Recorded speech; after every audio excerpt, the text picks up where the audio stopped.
एक लकड़ी डली थी महाराज जी रास्ते में। आहा, लकड़ी डली हुई थी। उसी समय एक महात्मा जा रहे थे। वो लकड़ी चिल्लाकर बोली, अरे भगवान, हे महात्मा, आप हमको उठा लो, हाथ में ले लो। महात्मा लकड़ी से बोले, हम क्या करेंगे, साधु आदमी, फक्कड़ आदमी, हम तेरा करेंगे क्या? सुन लकड़ी, थोड़ी दूर देर बाद किसान आएगा, वो किसान आ रहा है, मैं देख के आया हूं, वो तुझे उठा ले जाएगा। लकड़ी बोली, महाराज यदि आप उठाओगे नहीं ना और किसान मुझे उठा लेगा। लकड़ी ने कहा, मेरा भाग्य खराब हो जाएगा, मेरी जिंदगी बर्बाद हो जाएगी। महात्मा ने कहा, लकड़ी, किसान के उठाने से तेरा भाग्य कैसे खराब होगा और मेरे उठाने से तेरा भाग्य कैसे जगेगा, जरा मुझे समझा तो पहले। लकड़ी बोली, महाराज यदि किसान मुझे उठाएगा ना, मुझे तुरंत ले जाकर सबसे पहले वो अपनी लकड़ियों में जाके फेंक के पटकेगा घर पे एक कोने में, और मुझे पटकने के बाद अपनी घरवाली से कहेगा, ले चूल्हे में जला इसे। चूल्हे में जलवाएगा, उस पर रोटियां सेकेगा या भोजन बनाएगा महाराज, या चाय बनाएगा।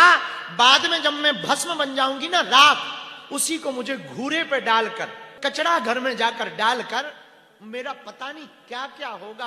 सुअर घूमेंगे मेरे ऊपर, ना जाने कौन कौन घूमेगा, कितनी गंदगी मुझ पे गिरेगी। मैं जब राख बन जाऊंगी तो या तो मैं किसी घूरे पे जाकर गंदे मेले में चली जाऊंगी या गंदे नाले में चली जाऊंगी, मेरा भाग्य बर्बाद हो जाएगा। मैं उठाऊं तो क्या भाग्य जगेगा। लकड़ी बोली, भगवान यदि आप उठाओगे ना तो मुझे पता है आप आश्रम पे जाके पटकोगे नहीं, जहां समिधा की लकड़ी रखी होगी ना, मुझको भी वहीं रख दोगे, और समधा की लकड़ियां जब आप हवन में लगाओगे, मुझको भी लगाओगे, और मैं जब जलने लगूंगी तो मेरी अग्नि के ऊपर आप स्वाहा स्वाहा करके, घृत करके, देवताओं का आह्वान करके देवताओं तक भोग पहुंचाने का काम करोगे। महाराज उसके बाद में मैं राख बन जाऊंगी, भस्म बन जाऊंगी। उसी भस्म को आप उठाकर, हवन की भस्म को उठाकर माथे पर लगा लोगे। वही माथे पर लगी हुई भस्म को जब आप विश्वनाथ जी के दर्शन करने जाओगे, अब वो माथा टेकोगे तो मैं विश्वनाथ जी को चिपक जाऊंगी। ये मेरा सौभाग्य जागेगा।